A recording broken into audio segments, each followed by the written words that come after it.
Boa noite, gente. Tudo jóia? Eu já vou começar assim pedindo uma certa desculpa, né? Porque assim, o que a gente pretende desenvolver aqui na noite de hoje, a gente tem muita dificuldade com essa questão, vamos dizer assim, que nós vamos tentar trabalhar.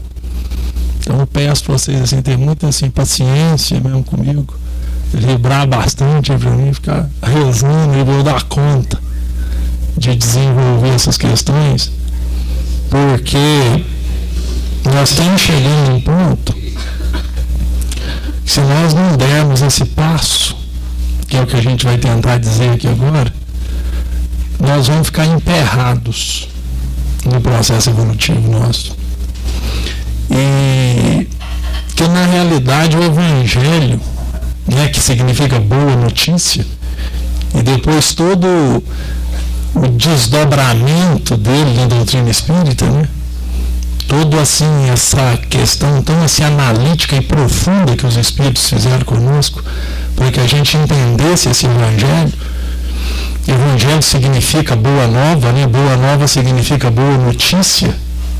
Então veja só, o Evangelho é uma boa notícia.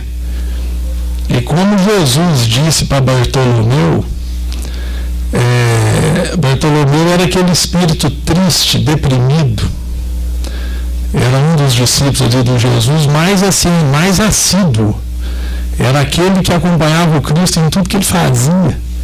E ele entendeu tudo numa rapidez danada a respeito do Evangelho. A cabeça dele entendeu tudo, o raciocínio dele entendeu tudo. Mas ele era triste, ele era deprimido. Ele era aquele indivíduo assim, meio revoltado, vamos dizer assim. E entendendo tudo ali do Evangelho, não estava sendo suficiente para ele fazer esse processo de transformação dele. Então, justamente, acho que esse ponto é o ponto da maioria de todos nós. Por que o Evangelho ainda não fez o efeito que deveria fazer em nós? Ainda mais nós espíritas, que temos assim, tanto conhecimento mesmo, tanta informação, né? Hoje com a internet, com tudo, a gente quiser ver vídeo com aulas maravilhosas de espiritismo, de todo tipo, de todas as maneiras, nós temos na mão o tempo inteiro. E por que a gente ainda não tem assim um domingo espetacular, sem fazer propaganda para Globo? Por que será que nós não estamos vibrantes profundamente? E o Evangelho é essa boa notícia. Será que nós não estamos ouvindo essa boa notícia? Então a gente começa, eu vou ler um textinho da Gênesis, só para a gente começar a perceber que nós vamos ter que quebrar um pouco assim determinados pensamentos nossos, para que a gente entenda essa história do Cristo verdadeiramente.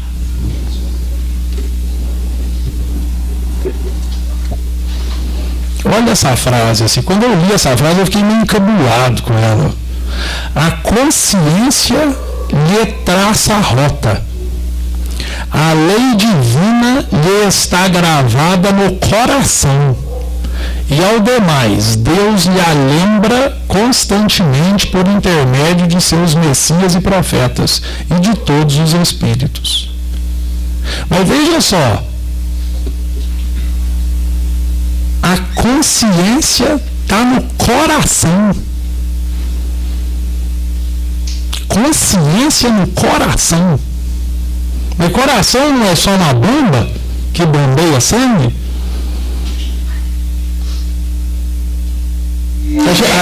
A gente pensa em consciência na cabeça, não é não? A gente não pensa em consciência no cérebro? Que história é essa consciência no coração, então?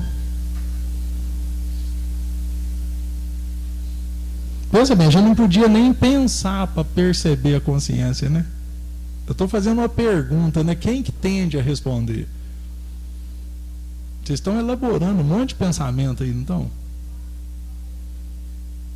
Será que na medida que está elaborando o pensamento, está acionando a consciência?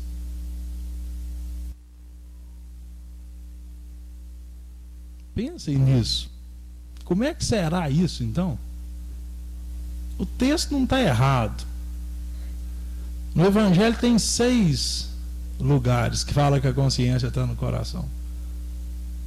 Eu fiquei intrigado com isso aí.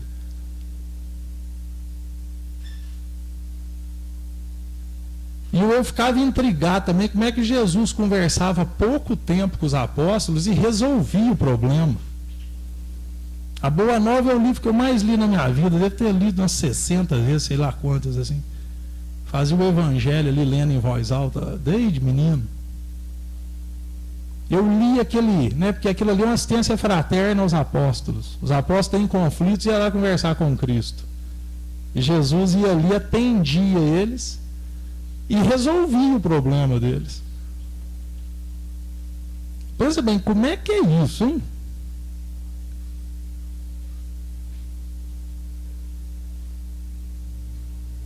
Porque pensem bem, tem resolvido a gente saber mais das coisas? Vamos falar com sinceridade. Para valer? Está gerando um efeitão assim para valer?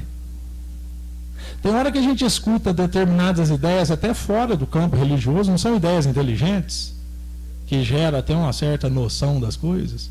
Não gera? Não tem uns pensadores bons? A ideia gera aquele impacto, às vezes a gente pensa nela uma semana, não é assim? Fala para os outros daquilo. Mas é uma ideia. O que será essa coisa mesmo do Evangelho? Será que nós não conseguimos escutar isso ainda? Pensa bem, Jesus conversando com Nicodemos, ele está falando a respeito da reencarnação. Nicodemos não consegue entender a questão da reencarnação. Tiago está assistindo a conversa. Tiago vai entendendo aquilo. Mas Nicodemos, que era um doutor da lei ali, um entendido ali, um teólogo ali da época ali, ele não entende e sai. Aí Jesus acaba de explicar para Tiago aquilo, Tiago fica extremamente assim empolgado e animado e fala assim: Senhor, vamos falar para todos isso aí que você falou. Aí Jesus fala assim: Tiago, agora eu sei que não está entendendo, né? Você acabou de assistir o doutor da lei e não entender as coisas? Você está querendo que nós vamos lá falar para todo mundo? Então pergunta assim: será que nós estamos sabendo ler a coisa? Que a lei divina está onde? Onde que está a lei divina?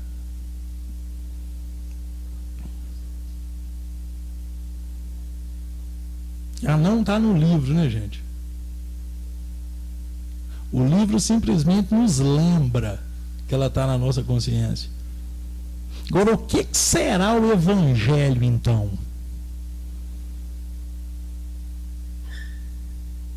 Vocês já notaram quando a gente conversa com um amigo da gente e o amigo está num bom momento, o amigo está satisfeito, o amigo fala uma coisa assim verdadeira para nós e com bastante amorosidade. Depois passa aquilo, às vezes passa meses, às vezes até anos. E às vezes a gente fica meio enroscado com alguma situação. A gente não recorda aquela prosa. E a hora que a gente recorda, vem de recordar. Recordar é coração. Recordar é trazer novamente ao coração.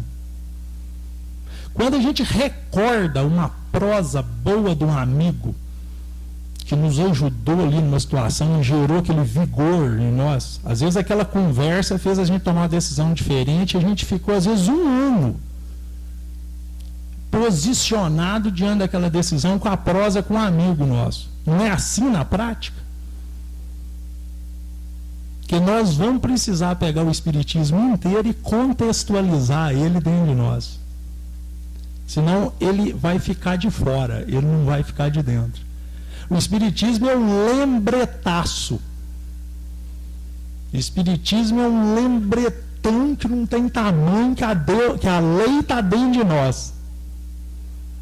Então, a hora que eu tenho uma experiência de relação com um amigo, isso não gera um quantum de energia na gente? Como que o amigo transfere aquilo para a gente? Porque às vezes nem é bem o que ele falou, é mais ou menos o que ele falou. Já aconteceu isso com vocês? Falar com gente muito novinha, às vezes não conseguiria entender nós, mas vocês já estão tudo mais ou menos aí. Igual eu.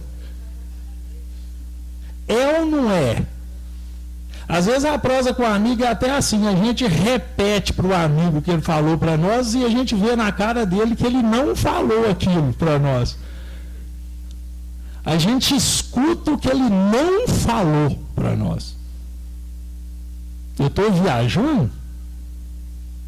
Isso é palpável, igual essa mesa?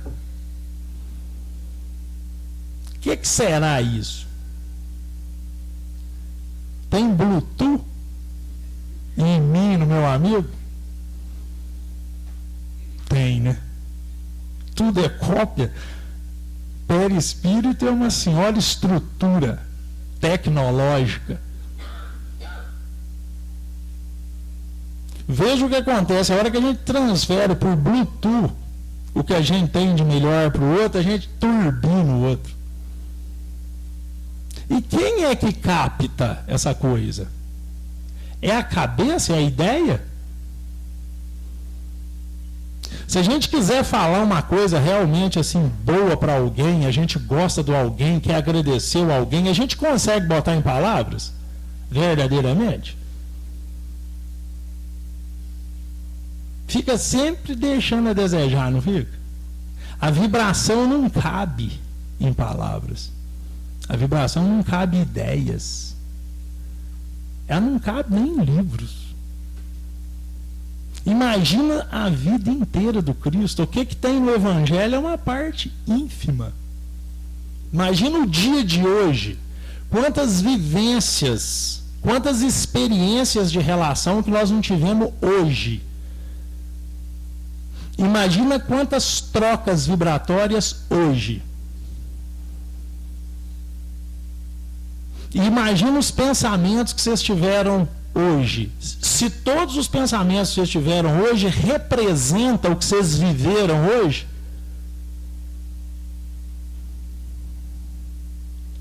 então imaginem um planeta violentamente maior do que o planeta Terra. Tenta imaginar, tem que imaginar. Imagina o planeta Terra do tamanho de uma bolinha de tênis. E imagina um prédio aí de 50 andares com a bolinha de tênis do lado dele. Só que redondo. Imagina esse planeta violentamente mais desenvolvido do que o planeta Terra.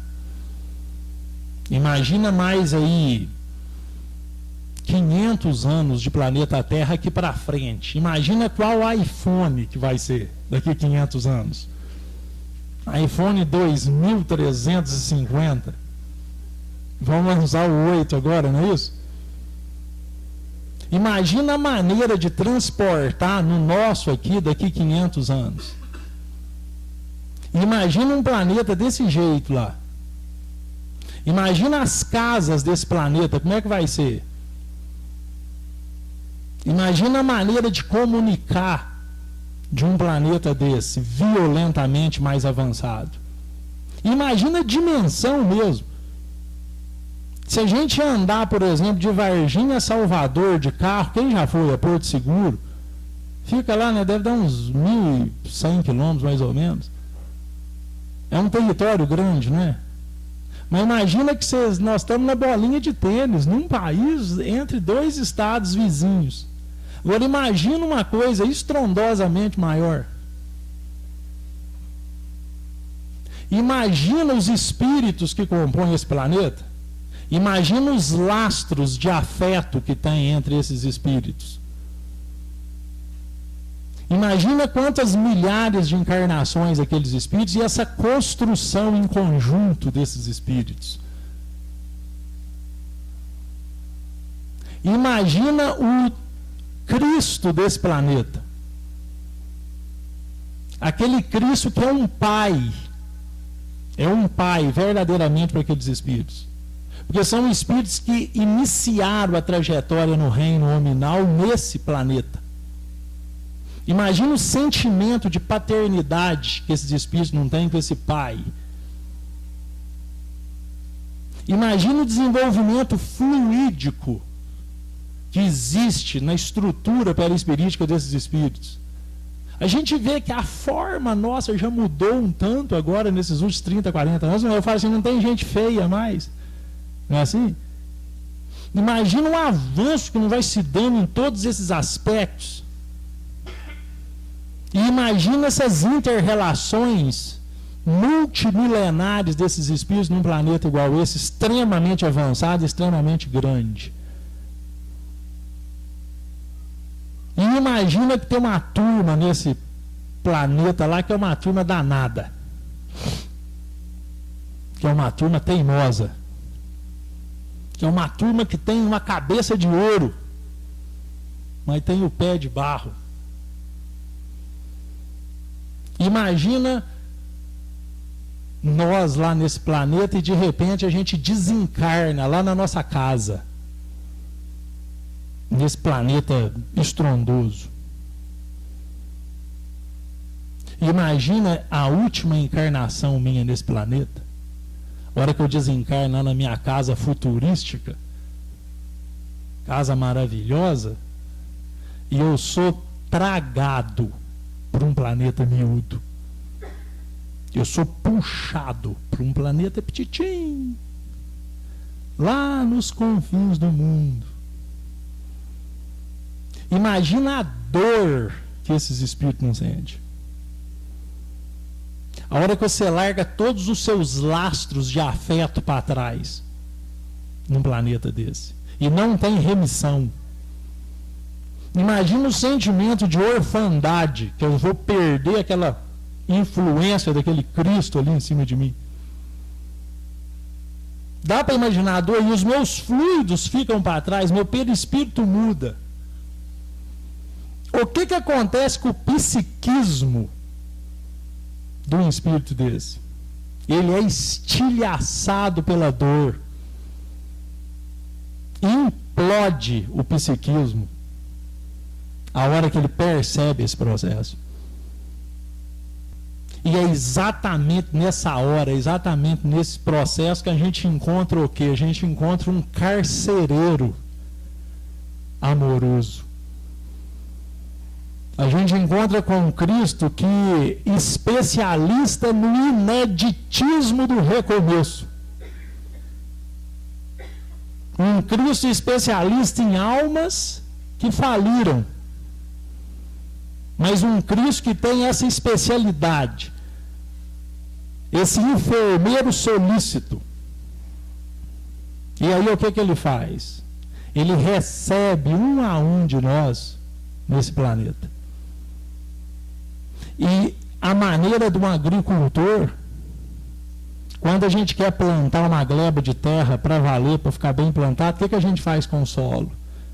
A gente ara o solo, a gente gradeia o solo, a gente subsola o solo fica todo, desterruado, para botar a boa semente lá dentro.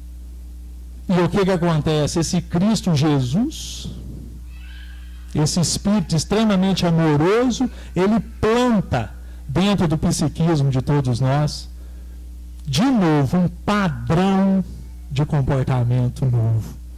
De uma maneira que a coisa fica assim mais fácil de recomeçar.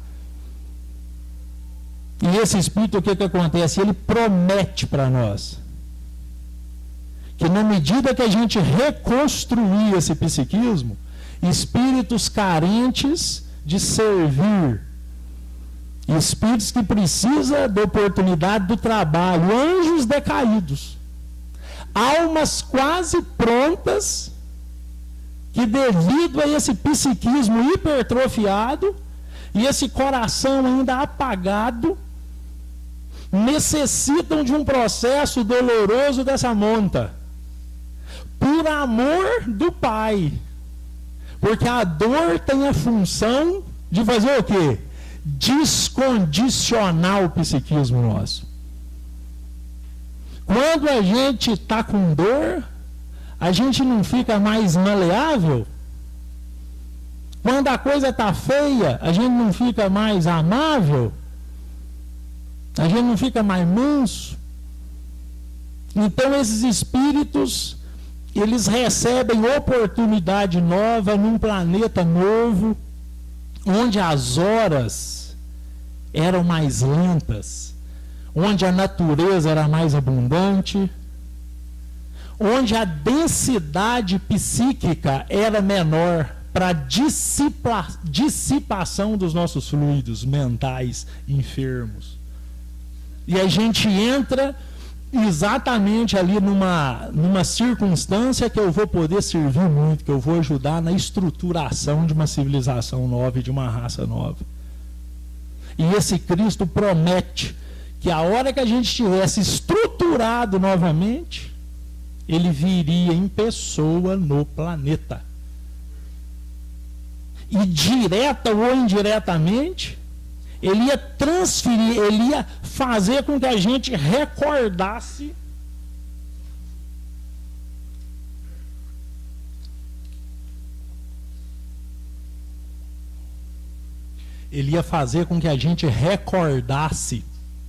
a transferência da boa nova que ele passou para nós. Naquele momento, ele nos fez perceber a realidade da vida.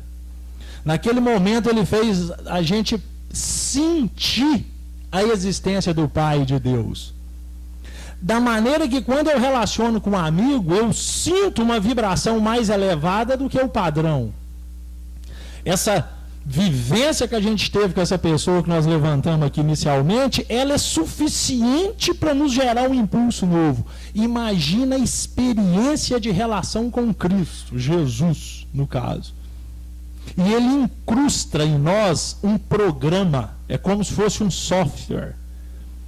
Jesus, na verdade, ele transfere por Bluetooth para nós uma vivência. É como se a gente tivesse um aplicativo dentro do nosso campo mental, na qual gera-se um contato direto com ele conosco. Mas a lei não força a barra nunca, porque amor, há um respeito divino que compõe o amor. Então a lei nunca exige, a lei transforma, a verdade transforma, ela não exige. E almas iniciam a civilização nova, vão construindo quase que uma individualidade assim diferente, nesse planeta diferente, até que possam ter contato com Cristo e ele fazer recordar o que aquelas almas já tinham dentro delas. Por isso que a hora que Bartolomeu reclama do vendedor de peixe, ele fala assim: Senhor, eu acredito em tudo, eu sei que isso tudo é verdade, mas eu só vejo o crime aqui em volta de mim, ué. Eu não consigo ganhar dinheiro. O peixe que eu vendo, os caras pagam lá a conta lá da gente sobreviver. A minha família não me entende. Todo mundo acha que eu sou meio assim vagabundo, porque eu estou seguindo um carpinteiro aí, a gente tinha que pescar para ganhar dinheiro e eu não consigo ganhar dinheiro. A política cobra imposto que a gente não consegue pagar. A criminalidade não tem uma repressão, não tem uma justiça que se imponha. Ué, como é que faz? Isso é desatualizado, a queixa do Bartolomeu?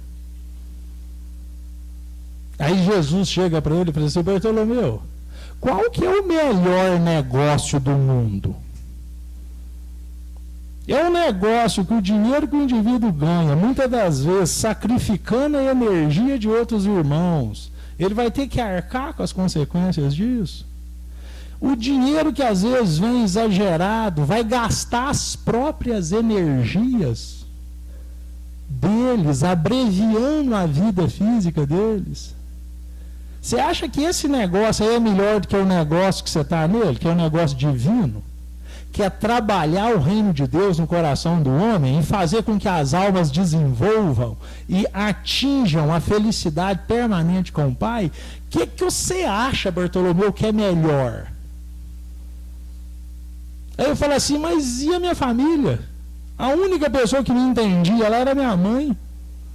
E ela faleceu, ela desencarnou. O resto, meus irmãos, não tem jeito nem de conviver.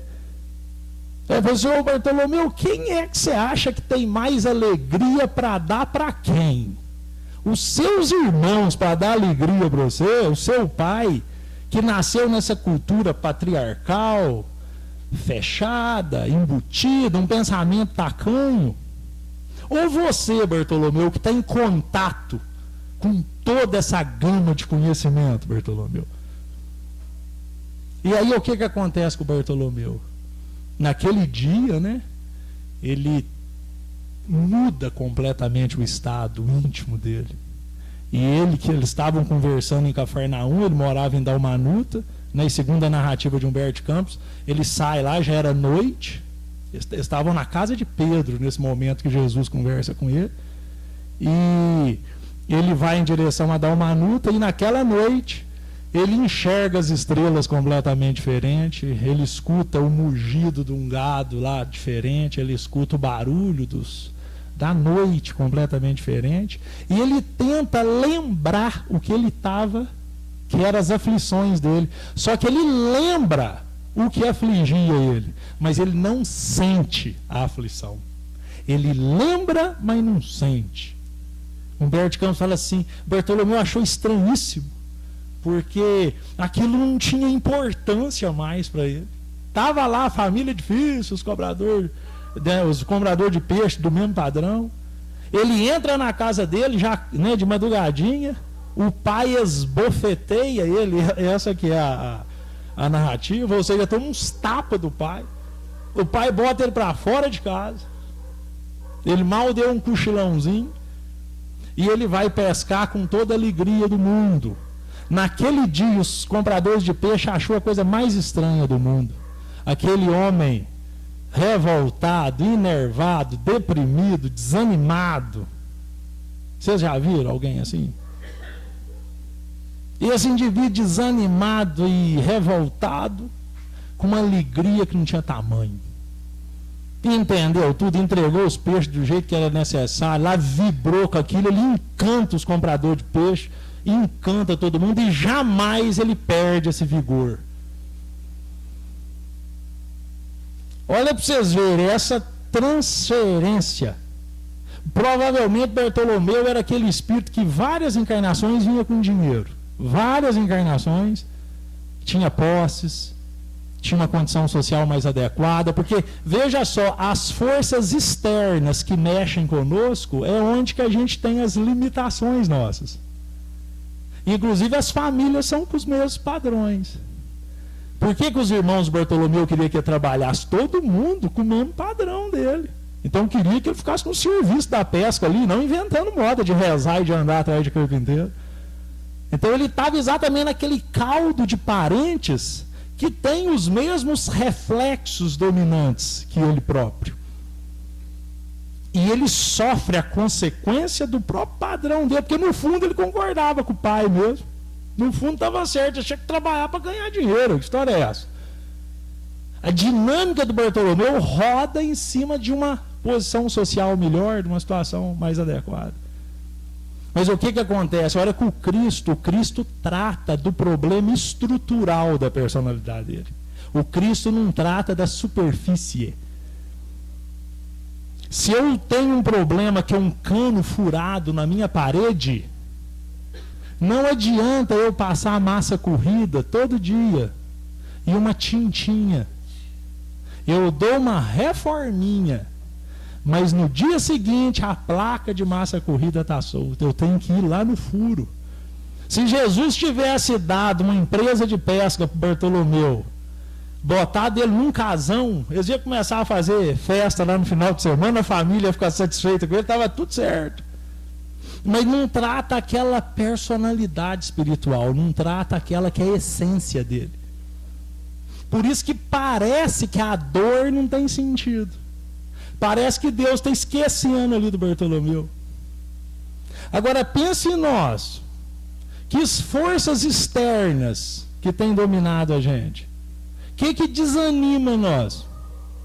E aí a gente raciocina, como é que faz, tenta mudar o quadro, pensa, discute, vê, faz curso, faz isso, faz não sei o quê. E tem gente que é trabalhador, inteligente, corre atrás de tudo e não dá conta de livrar da encrenca, não é assim? Tem uma encrenca que corre atrás da pessoa, ela peleja, ela vê que ela já está aos 50, aos 60 e a coisa está lá do mesmo jeito. Porque se eu não começar a perceber a minha personalidade espiritual, e o pior de tudo é assim, o homem não morre com a morte. A gente morre e continua vivo com o padrão de comportamento enfermiço nosso. Se nós não identificarmos o nosso reflexo dominante da nossa personalidade, qual que é o jeitão nosso que nos aprisiona, a gente não consegue ficar livre dele. E encarnação pós encarnação a gente cai no mesmo erro. Agora, o que acontece? Paralelo a isso, existe dentro de nós essa força, ela já está dentro de mim. Ela já está aí. Nós somos almas prontas. Só que o que tem acontecido conosco? A gente tem respondido ao ambiente e não afirmado. Todo estado emocional é um estado produzido pelo ambiente e não produzido pelo próprio espírito. O Bartolomeu estava naquela situação. A conjuntura que eu me encontro me escraviza. Eu respondo às variações do ambiente que eu estou localizado nela. E a gente fica na tentativa de fazer o quê? Consertar o ambiente. Inclusive a maneira que a gente tem para ajudar um ao outro tem sido de tentar resolver o problema do outro. Só que eu resolvo o problema do outro, mas não vou na estrutura. O que acontece? É a massa corrida. A gente tem querido passar a massa corrida em nós. Inclusive, a única maneira do Espiritismo consolar é quando eu tomo consciência do porquê dos meus problemas. Quando eu começo a perceber por que eu sofro, eu começo a sentir uma alegria junto com a dor, porque eu vejo que é para desnaturar um padrão de personalidade, um padrão de comportamento. Aí vocês falam assim, mas será que isso é assim mesmo? Pensa naquele parente.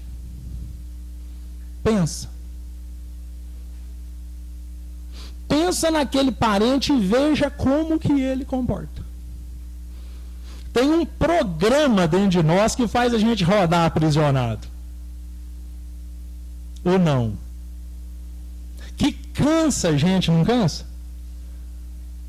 Por que as pessoas estão cansadas? Porque a personalidade ela é subjugada. As mais variadas circunstâncias, emoção vem de movimento. A emoção me movimenta. E eu fico completamente passivo às variações do ambiente. Sendo que eu tenho esse link dentro de mim que é a boa nova. Vocês já perceberam que tem um observado e um observador dentro de nós? Ou não? A gente consegue fazer alguma coisa sozinho? Não tem sempre um vigia olhando a gente? Ou não? Quem que é eu? O observado ou o observador? Quem sou eu? Eu sou quem? Está muito complicado, gente? Vocês estão com as caras.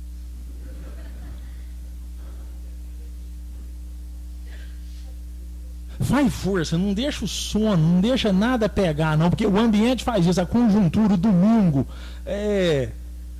Não tem jeito, o espírito tem dormido, gente. Nós vamos acordar o espírito nosso. Nós temos que acordar o espírito nosso. Eu tenho que falar até errado, porque o espírito é eu. Não, o espírito não é meu, o espírito é eu.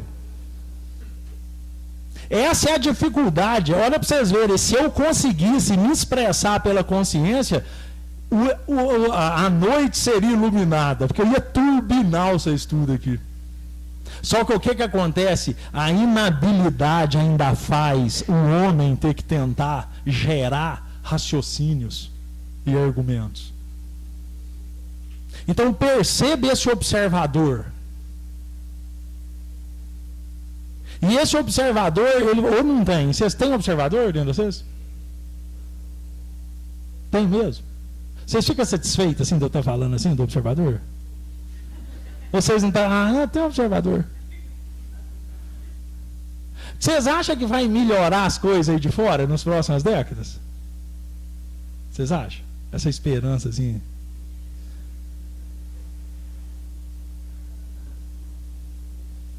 Melhor é quando eu não preciso da dificuldade mais. Porque assim, a dificuldade ela é um cenário, ela é um contexto de educação para nós. Então assim, nós só pararemos de ter encrenca quando a encrenca não for encrenca mais. Porque se a encrenca acabar antes dela fazer o serviço dela e não tiver encrenca mais aqui, o que vai acontecer?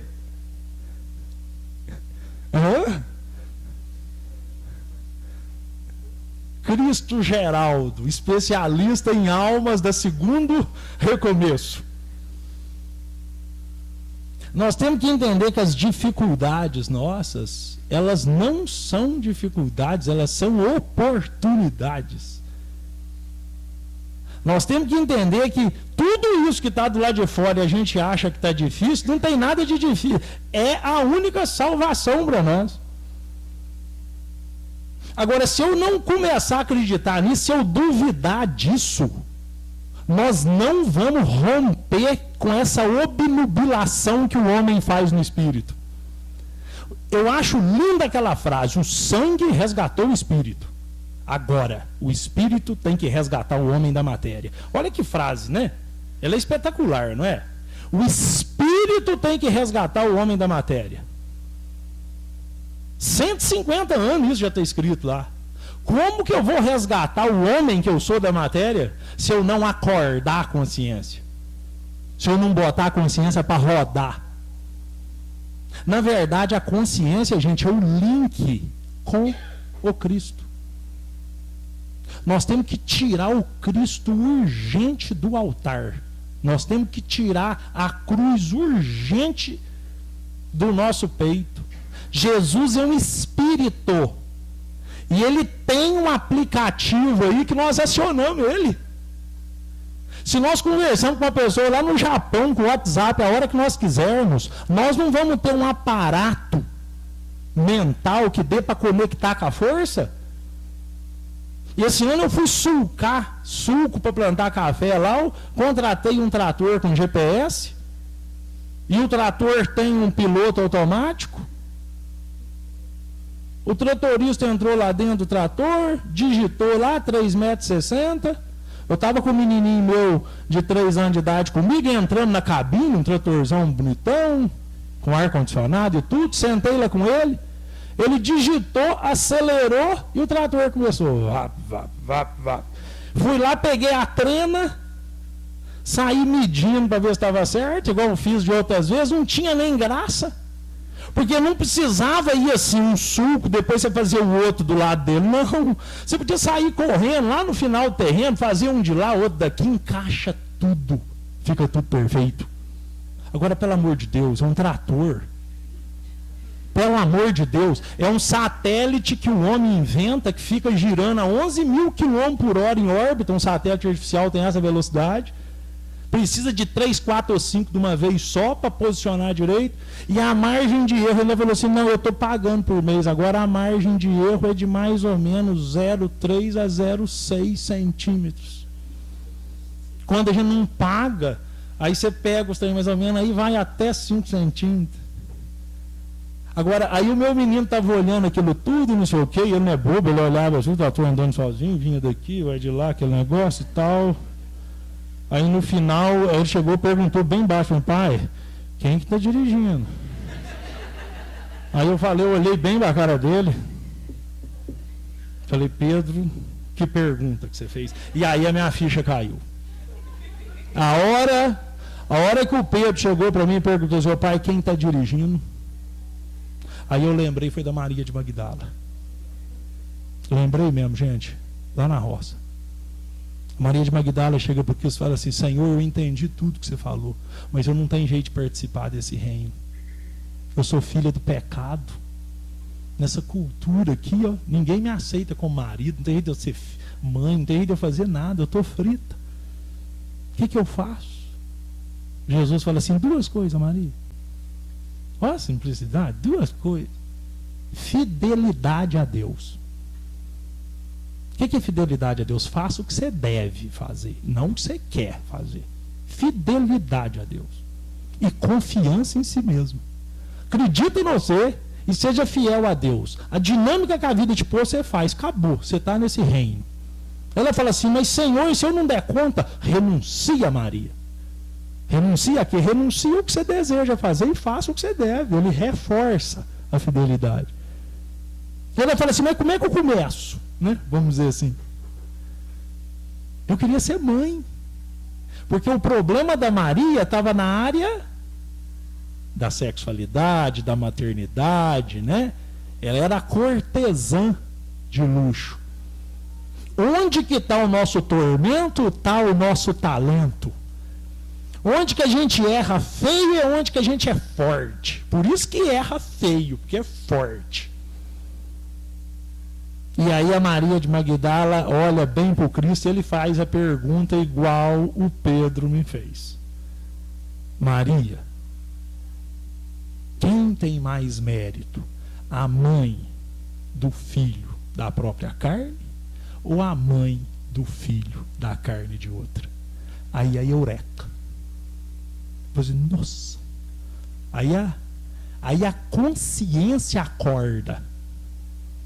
Aí é a consciência que acordou. E ela fala assim, vou ser mãe de todos os desvalidos que eu encontrar na minha frente.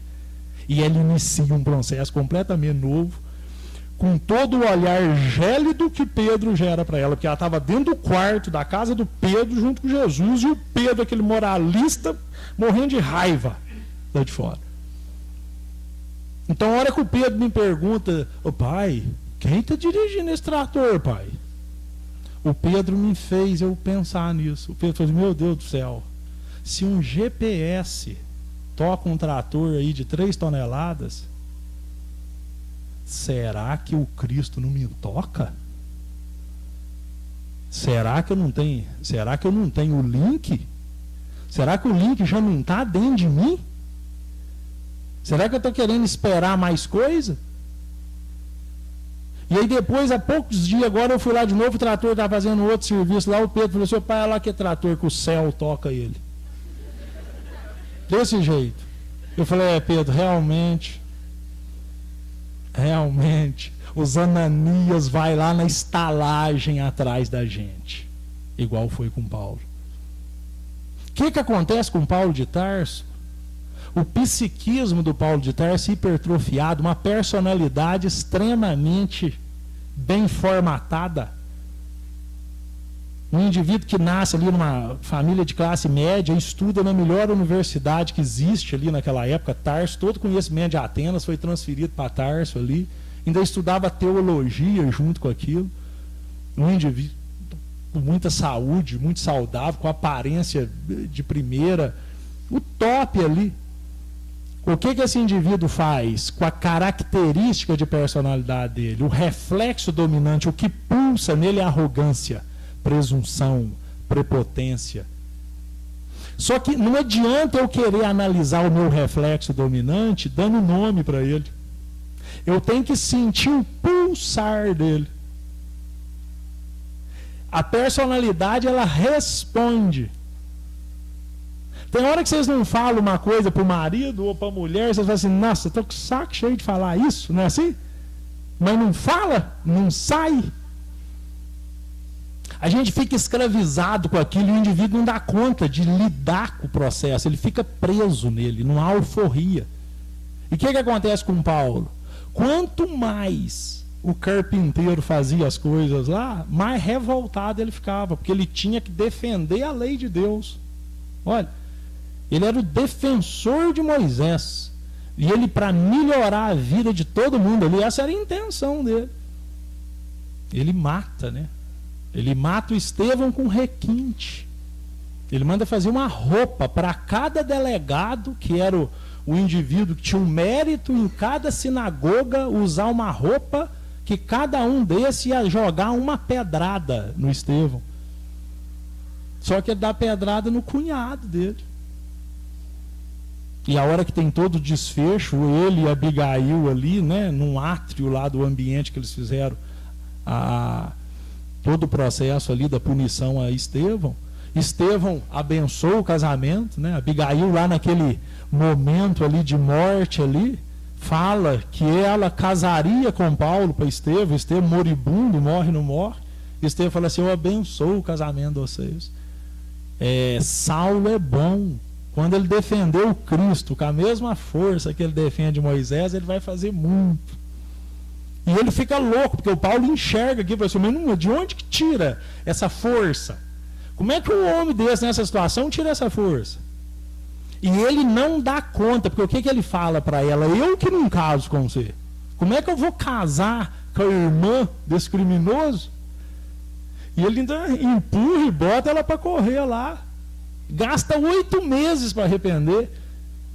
Ela pega uma febre, desde então ela fica doente, e aí ele resolve 8 meses depois, lá na estrada de Jope, lá onde ela morava. E o dia que ele chega lá, ela durou só aquela noite, ela morre lá perto dele. E ela ainda termina, né, nos braços dele, falando que que um tal de Ananias tinha ido lá e tinha explicado o evangelho para ela. E ela tenta convertê-lo ali para o cristianismo ali. E aí que ele fica com raiva, porque a personalidade ela reflete a aprisionada num contexto. Ele queria dominar a arrogância, a presunção. Então olha a prisão que a gente tem dentro da nossa personalidade. É o reflexo que o Emmanuel explica, tão bem explicado. O reflexo gera uma emoção, a emoção plasma a ideia determina a atitude, a palavra que comanda a ação. A gente fica aprisionado nesse padrão nosso. Por isso que a gente não consegue livrar desse estado ainda enfermo que a gente se encontra. Por isso que a gente não está numa felicidade total. Agora, eu tenho dentro de mim uma identidade espiritual, que eu preciso me manifestar por ela. Ela é uma afirmação e não uma resposta. E aí, de novo, a hora que Paulo tem um contato com Cristo na estrada de Damasco, acabou o problema, não é isso? Ele gasta o tempo de cair do cavalo. A hora que ele cai do cavalo, a pergunta: Saulo, Saulo, por que me persegues? Ele responde com outra pergunta: que queres que eu faça? Porque a partir daquele momento ele fica online com a força. Nós não podemos mais ficar offline com a força. O que nos deixa offline com a força é o nosso psiquismo hipertrofiado. Por isso que a dor tem que vir acudir. Mas ela só vem se eu não fico online.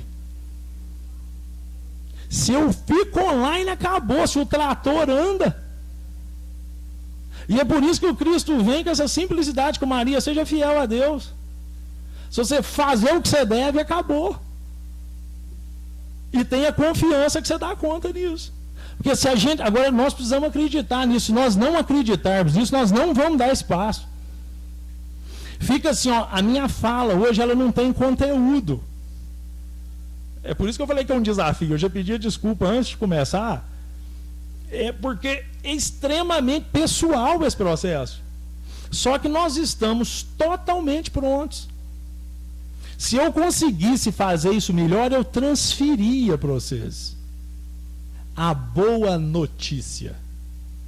Porque a boa notícia faz eu ter uma alegria total e eu fico online. Eu ficando online não tem erro. A hora que Leon Denis vai explicar a consciência, todos aqueles processos mentais ali, que a dor é uma potência da alma, ele está tentando botar em palavras isso aqui que nós estamos falando um com o outro. E a identidade, como que essa consciência vai sendo forjada? Pelas múltiplas falências das personalidades. É quando a gente erra feio que a gente aprende. Sentimento não é emoção, sentimento tem cognição. Sentimento tem algo parecido com raciocínio. Vocês estão entendendo assim o que eu quero dizer? Emoção não tem. Emoção é um movimento passivo de uma alma frouxa. Sentimento é eu que produzo o sentir.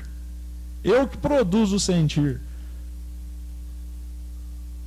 Se eu não estou de olho no meu padrão, eu não dou conta de abortá-lo. Eu passo a vida inteira queixando, reclamando, vivendo com parente difícil. O parente continua difícil, tendo um emprego que eu não gostaria, ou então dando a sorte das circunstâncias forem como eu quero que elas sejam. Vocês estão percebendo a dificuldade que nós temos, que é nesse ponto? A alforria vai ser essa. E assim, o autoconhecimento que Santo Agostinho orienta a gente a fazer é o conhecer o padrão relacional meu. É a maneira que eu relaciono. Uma simples reforma, imagina uma reforma na casa da mãe de vocês. Não precisa nem ser reforma, chega lá, a mãe mudou a mesa de lugar. Se vocês não concordam com aquilo, a gente já chega lá, ô mãe, por que você mudou a mesa de lugar, mãe? O bom a mesa ficar é aqui. Para que você tirou daí?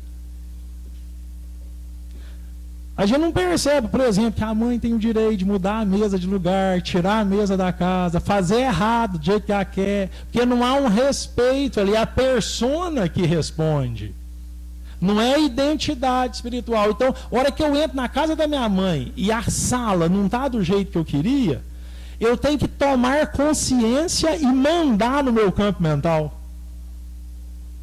Eu tenho que chegar e falar assim, ó, peraí, eu estou na casa da minha mãe. E a casa da minha mãe é da minha mãe. Eu tenho que entrar aqui e gerar toda alegria para minha mãe, além da satisfação que ela tem com a casa mudada.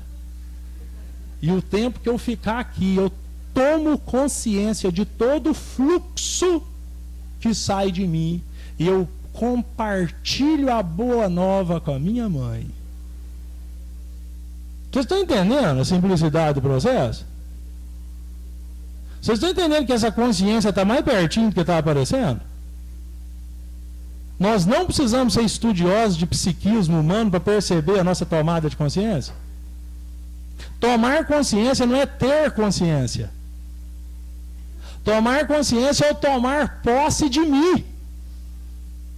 A proposta é eu tomar posse da herança minha. E a herança minha, ela foi forjada nas múltiplas falências da personalidade. Quando a gente erra feio, a gente não aprende? Pensa bem um erro feio de vocês, se vocês tiverem dúvida. E junto com a ciência de saber que é errado, forma um sentimento do erro, não forma? Sentimento é construído adendo à inteligência. Por isso que sentimento é algo inteligente. Sentimento não é algo não inteligente. Por isso que a consciência está no coração. Nós confundimos um tanto de coisa aí, vocês estão percebendo? Amanhã, se você chegar de manhã e querer tomar consciência de tudo que faz, vai ser, eu confesso para vocês, é meio chato no começo. Porque a gente quer dormir. O espírito não quer ficar acordado.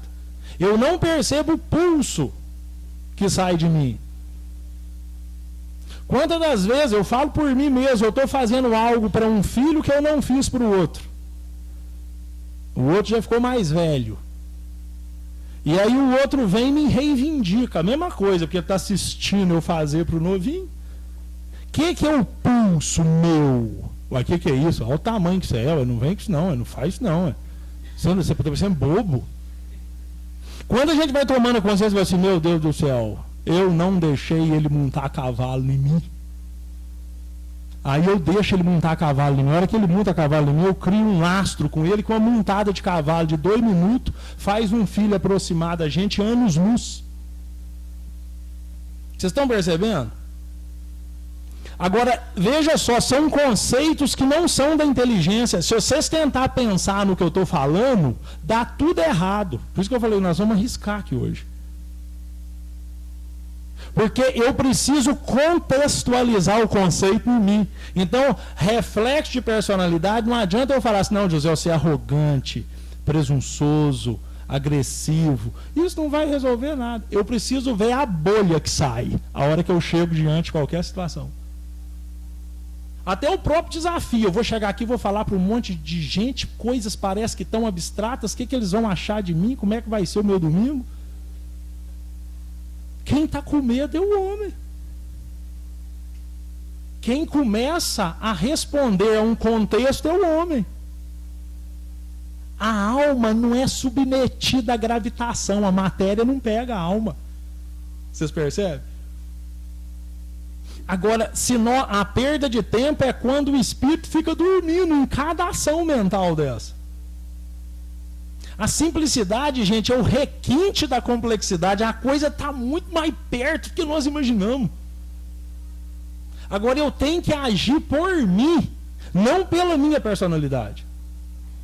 A individualidade minha é uma. Ou eu uso uma plataforma, ou eu uso um software chamado personalidade, e aí eu respondo, ou eu uso uma outra plataforma, outro software chamado identidade espiritual. A identidade afirma, a identidade sente o que quer sentir, a personalidade sente o que o ambiente manda, o que as circunstâncias variam. A personalidade responde aprisionada em um contexto. A identidade não responde aprisionada, ela é livre. Ela faz o que quer fazer. Quando a criatura é rudimentar e não tem a consciência pronta, ela fica presa. O que diferencia a pedra do anjo não é o raciocínio.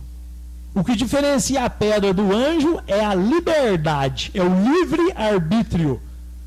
O anjo ficou livre da amarra.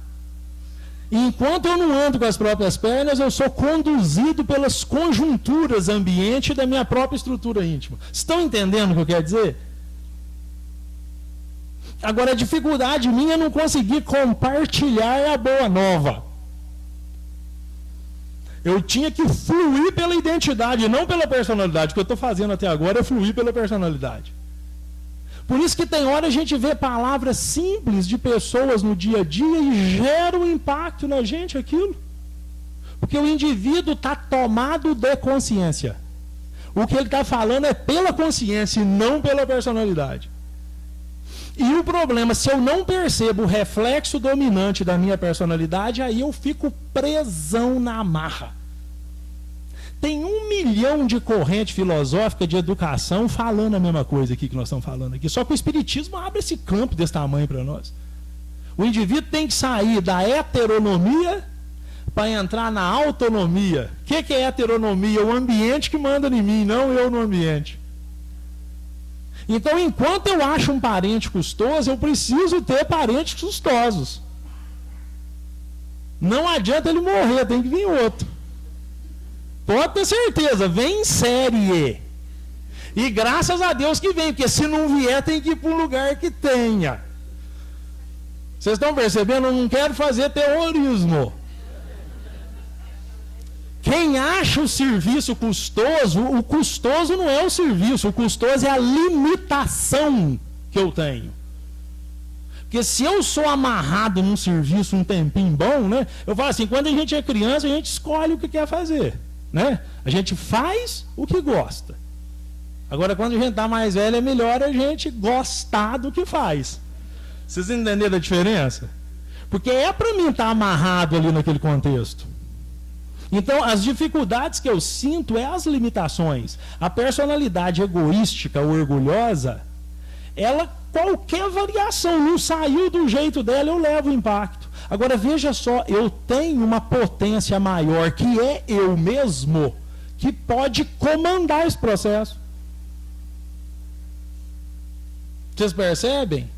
Eu não quero que vocês entendam de jeito nenhum. Eu queria que vocês percebessem. Agora pensa no contexto de cada um e começa a analisar como é que é o pulso da personalidade espiritual. Toda a terapêutica é pautada nisso. Olha para vocês verem, nós vamos abrir, isso vai abrir num campo tão amplo. Se o indivíduo faz uma tumoração, imagina um tumorzão bonito, né? Patologista gosta de tumorzão bonito. Quem tem um tumor é ruim demais, mas o patologista gosta. Tumorzão de intestino assim de 2,2 kg. Bem isolado. Só ele. A terapêutica precisa, chama-se o quê? Bisturi. Por quê? Porque o tempo da lesão houve a sedimentação. A alma que chacoalha a onda, ela chacoalhou, quando ela fez o tumorzão. Aí eu vou lá com o bisturi. O indivíduo que está tendo metástase para todo lado, está brotando tumor nele. Não vamos entrar na questão da metástase, não é bem o que a nossa medicina está falando. Mas a hora que eu entro com uma quimioterapia, eu entro preciso. Porque o time da patologia é aquilo, a onda de manifestação patológica está manifestando daquele jeito. Então eu vou lá e vou preciso. Se a questão está mais para trás da onda um pouco, está na estruturação da personalidade, o indivíduo está fazendo muita bobagem. Por exemplo, ele tem um parente custoso e ele não aguenta mais o parente custoso. Ele xinga o parente, ele fala para o outro parente o tanto que o parente é custoso. Ele quer mudar de casa, mas não tem jeito, que o parente está lá na cola, aquela coisa toda. Ele vai lá no psicólogo, o psicólogo pega o time da patologia perfeito, às vezes ajuda ele também. E assim sucessivamente. Agora, se nós não despertarmos quem está chacoalhando a onda, vai ser passar a massa corrida na parede. Psicólogo com um certo bisturi atua, eu tenho que ajudar com tudo, não tem nem dúvida. Eu tenho que mitigar a dor. Mas a terapêutica que cabe ao espiritismo, para o planeta Terra, é essa aqui que nós estamos conversando. É nós despertar o nosso irmão, despertando-nos. Nós precisamos dar conta de acordar.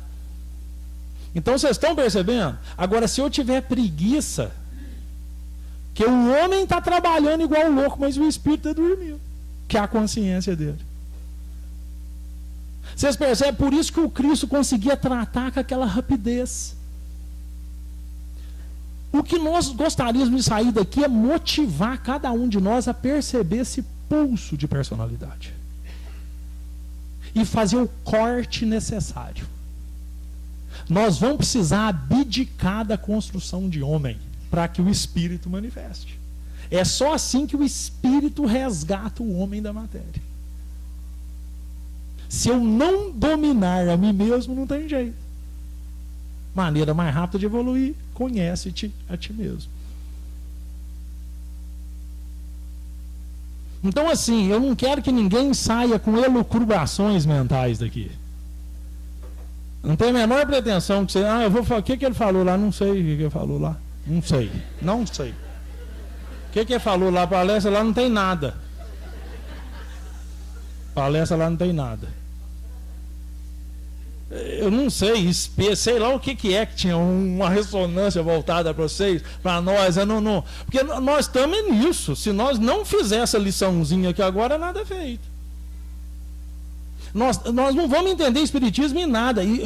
Que consolador? Está consolando o quê? Eu só tenho consolação, eu repito, a hora que a dor está ruim mesmo, o trem está feio, mas eu estou entendendo que está acabando com o meu reflexo dominante, eu fico satisfeito. Sem masoquismo. A encrenca está ali exatamente para desnaturar o que eu sou apegado, o que eu sou ligado, o que eu sou viciado. Nós somos almas viciadas em si mesmas. E se eu não aciono a consciência, vocês conseguiram captar um pouquinho que é acionar a consciência? Se eu não aciono a consciência, eu retroalimento a personalidade.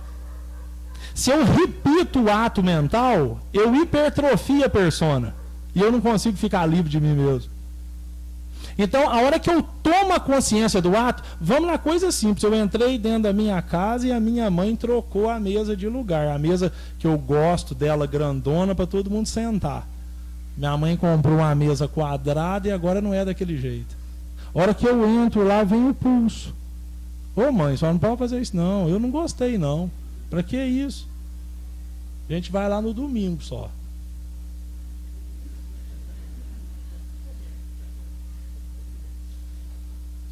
Vocês estão vendo a consciência? São dois fulcros psíquicos que tem dentro da gente. São duas fontes psíquicas. Uma, a identidade espiritual. Estou repetindo igual o papagaio. É só isso que precisa decorar. A identidade, a individualidade nossa, depois de pronta, ela manifesta-se de duas maneiras. Ou de maneira resposta, ou de maneira aprisionada, como se ela fosse um espelho, e aí eu respondo ao ambiente. Ou eu não respondo, eu afirmo, eu produzo. Eu não sou um espelho, eu sou um farol, eu faço a luz. Eu sou sol. A personalidade, eu sou lua, eu não tenho luz própria. Quem gera o reflexo é o ambiente. Por isso que o parente é custoso. Identidade espiritual não tem parente custoso. Percebem? E é facinho começar o processo. A hora que o pulso vem, é o que mando. Não é ele que manda. E aí eu preciso trazer à tona o tal do Cristo Jesus. Foi o que ele colocou em nós, por isso o Evangelho. Eu tenho que improvisar com o padrão dele. Eu improviso com o padrão do Cristo. A hora que o pulso vem, eu corto ele. E eu improviso com o padrão do Cristo. Aí a gente lê no Espiritismo lá, eu tenho que fazer a caridade. A caridade é BIP, né? Benevolência, indulgência e perdão. Só que eu só estudo benevolência com a cabeça. Aí eu olho o parente custoso, eu tenho que ter indulgência. Eu não vou olhar para o defeito dele, eu não quero olhar para o defeito dele, eu fecho o olho, eu viro a cara. Esse parente é bom, olha as coisas dele, como é que ele é bom. Ele é bom. Ele é ótimo. Mas eu quero matar ele. Porque veja só, eu já respondi. Eu tenho que sentir indulgência. Sentir. Por isso que o Cristo, para ensinar perdão, ele faz assim, me emprega lá na cruz e eu ensino para vocês. Assim, eu estou perdoando, Aí quem capta por Bluetooth, capta o perdão dele, entendeu? E o Cristo fez esse serviço conosco já. Nós já estamos prontos. Tenta fazer um exercício aqui agora de novo. Vocês tentam dar uma concentradinha para vocês verem que é dois que estão escutando a minha fala. Tem um meio cansado, irritado, prosa ruim, não sei o que, tá assim. E tem um outro que tá assim.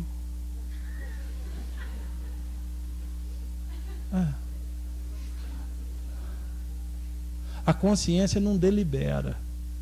A consciência só libera. Agora, quando eu vou tomando consciência, ela filtra o impulso. Os filtros ela filtra e impulsiona o campo psíquico. Isso que é o brilho em vossa luz. Literalmente é isso, não é analogia que eu estou falando. A hora que eu começo a tomar, vocês vão ter que tomar, é que a mãe de vocês derruba a parede lá da casa de vocês essa semana. Chega e perceba o pulso. A hora que vocês for tomando a consciência filtra e impulsiona. Na verdade é assim, brota na consciência a tomada de força, filtrada na razão e mantida pela vontade. Mas fica muito técnico, tá vendo? Fica muito raciocinado. Então percebam isso, se eu conseguir gerar irritação em vocês aqui mais cedo, que bom. A irritação vai assim, ele está falando, não está entendendo, ele está falando, não está entendendo, ele está falando, está chato. Porque a personalidade vai respondendo. A personalidade responde. E o espírito dorme. Vocês percebem? E aí o que vai acontecer, gente? A coisa mais estranha que existe. Você entra dentro de casa mais tomado de consciência, você impacta todo mundo lá, fica todo mundo no estado de graça. Você fala assim, eu não estou fazendo nada. Você começa a entender por que o Chico ia tomar café no botequim cedo, falava da notícia do dia, aí bebia um café, falava da notícia da primeira página, e ia embora, e as pessoas ficavam assim, ué, o que aconteceu aqui, hein? Ué, que isso? Aí a pessoa ficava o resto do dia bem. Porque imprime um no outro. E tem um monte de gente que aguarda de nós o compartilhar da boa nova. Tem um monte de espírito ligado à anterioridade nossa que só vão acordar nessa encarnação se nós nos acordarmos. Esse é o compartilhar da boa nova. E nós temos que trazer esse Cristo para perto. A Cafarnaum tem que vir para Varginha, para Boa Esperança. O Einstein já provou que tempo é relativo, não tem tempo. Nem espaço. A única constante da nossa matéria é a velocidade da luz, mais nada. Não vamos entrar no mérito disso aqui, mas a verdade é ontem. É agora esse processo. É agora. É agora o processo. Não tem por que esperar mais iniciarmos esse processo. O conhecimento que vocês têm já é suficiente para essa consciência ficar ativa, filtrando o reflexo da personalidade. Agora, de novo eu falo, pensa na pessoa que convive mais perto com cada um de vocês e vê como é que ela está presa no reflexo de personalidade dela. Pensa nela. Pensa, qualquer coisa que vocês falar para ela, você sabe direitinho como é que elas vão responder. Vocês sabem direitinho o que derruba elas. Se acontecer aquilo com ela, derruba ela. Olha a prisão. E é tempo do Espírito resgatar o homem da matéria. Aqueles mártires do cristianismo, a força deles era por isso, eles estavam online. Vamos botar essa palavra, online mesmo, eles não ficam offline. Maria de Cusa, morrendo lá, queimada, o soldado pede para ela abjurar o Cristo, para ela morrer sem dor, o filho dela sendo queimado do lado, pede para ela abjurar o Cristo, porque está sendo queimado o filho dela, ela fala, cala-te. Aí o soldado critica, né? Esse mestre ensinou você só a morrer. Ela fala assim, não, me ensinou a te amar também. Me ensinou a te amar. Ela está linkada no Cristo. É mais fácil nós entendermos isso hoje em dia com esse mundo de ondas que nós estamos nele. Agora eu preciso ter fidelidade. Fidelidade a fazer o que eu devo fazer. Então o que eu quero fazer. Faço o que eu devo e me entrego. Eu me entregando para a força, eu integro na força. Deixo o céu me tocar. Agora, isso não é falta de raciocínio, não, vocês estão entendendo? E o sentimento da consciência, vamos dizer, se é que dá para dizer assim, mas a gente tem que falar assim, ele é sacado pela imaginação. A hora que eu começo a imaginar dentro da verdade, o sentimento brota. E a consciência filtra. Vocês já fizeram isso, a gente faz isso sem saber que está fazendo algumas vezes na vida. Por isso que a dor é necessária. Por que a depressão está avassalando o planeta? Isso a gente coloca num gráfico de bioestatística, a curva indica que mais ou menos até 2025 é 1 para cada 4 pessoas. 1 em 4 não vão dar conta de trabalhar por conta de depressão. A depressão vem para desnaturar a persona. O reflexo dominante vai para o brejo. É o que o Paulo de Tarso falava. Quando eu achava que eu estava forte, eu estava o quê? Fraco. Quando eu achava que eu estava fraco, eu estava o quê? Forte. Vocês percebem que a persona vai perdendo força. No final, o que ele fala? Ninguém me molesta mais. Agora, tinha soldados levando ele para ser decapitado. Ninguém me molesta mais?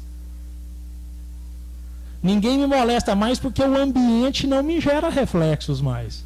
Eu não respondo mais ao ambiente. Por quê? Porque não é eu mais quem vivo. É o Cristo que vive em mim. Vocês percebem? E a gente acha que Paulo de Tarso é santo, né? Ele é santo. Mas eu não tenho que aclimatar o evangelho no planeta Terra. Eu tenho que pegar a minha dinâmica, a minha cruz. Negue-se a si. Olha a didática do Cristo. Negue-se a si mesmo, pegue tua cruz e siga-me.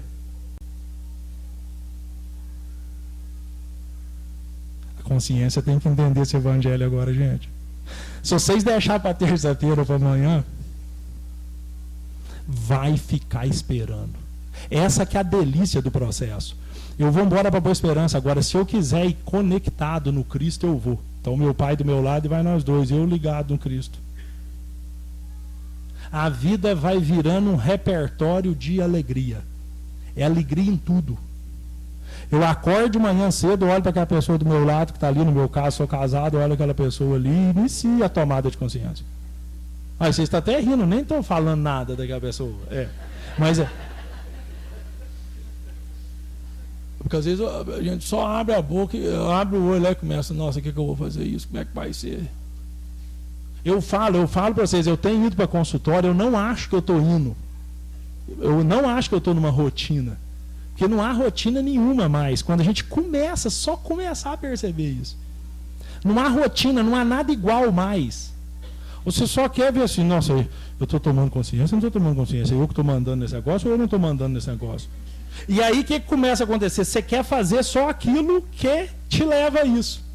Aí entra a caridade para o homem. Aí faz a caridade até frouxar. Essa caridade bem entendida. Tenha boa vontade com o outro, não revida não, ajuda do jeito que pode. Porque você vai criando o quê? Uma ressonância com a consciência. Até que a gente abandona o homem, esse aparato homem não precisa mais. Vocês percebem? Nós somos uma turminha custosa, gente. Lê o capítulo 2 do Evangelho. Nós somos estrangeiros. Eu não estou aqui falando de cosmologia nem usando a mística. Não é essa a intenção. Nós não passamos nessa prova já. Nós não demos conta do psiquismo doidão nosso. Não demos conta. Porque eles não forçam a barra.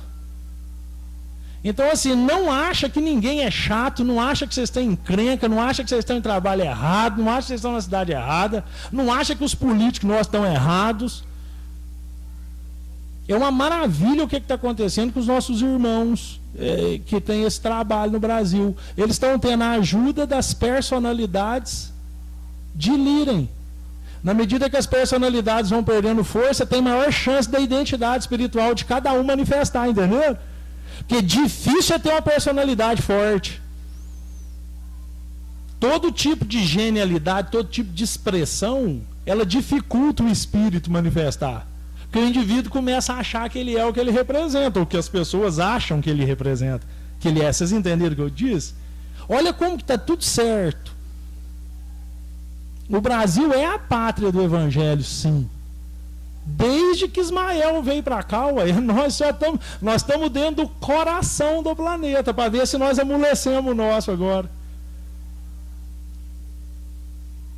Vocês percebem? Então, assim, nós só vamos fazer esse processo acontecer se nós fizermos em nós. Cada um que está aqui é o responsável dentro da família para fazer isso acontecer. O compartilhar da boa nova. Começa com a gente. Nós temos que abandonar essa cidadela que a gente está vivendo nela, que é a nossa personalidade. É o cego de Betsaida. Jesus cura ele e fala assim, não volte mais para a sua aldeia. Ele enxergou. Não era só com os olhos da carne, né? Ele falou assim, ó, você está curado, mas não volte mais para a sua aldeia. Nós temos que enxergar essa realidade. Agora perceba, eu estou repetindo igual o papagaio, né? Que eu não posso falar muito. Tem que ser a mesma coisa. Vejam o observador que tem aí dentro. E perceba o observado. O observado tem que perder a gestão do processo mental. Quem tem que fazer a gestão é o observador. E eu tenho que sentir o processo. O evangelho inteiro, Jesus não veio contar historinha para psiquismo. Parábola não foi para psiquismo. Parábola foi para ficar ali empacotado até o coração senti-la. Jesus não veio trabalhar psiquismo. Psiquismo é do homem. Por isso que consciência está no coração. Vocês percebem a dificuldade? O estudo que vocês merecem é esse aqui. O que eu vou fazer, né? Vamos pensar nisso. Vamos verdadeiramente, que a hora que nós entrarmos nisso, nós vamos conectar uns nos outros. O amai-vos uns aos outros é isso. A hora que o Cristo falou, o Cristo deu solenidade. Vou dar mais um mandamento para vocês. O 11º mandamento. Amai-vos uns aos outros como eu vos amei. O amar uns aos outros é isso. Eu transferi essa vibração para o outro. Na medida que eu filtro o meu pulso de personalidade. Certinho? Muito obrigado pela atenção. Vamos lá.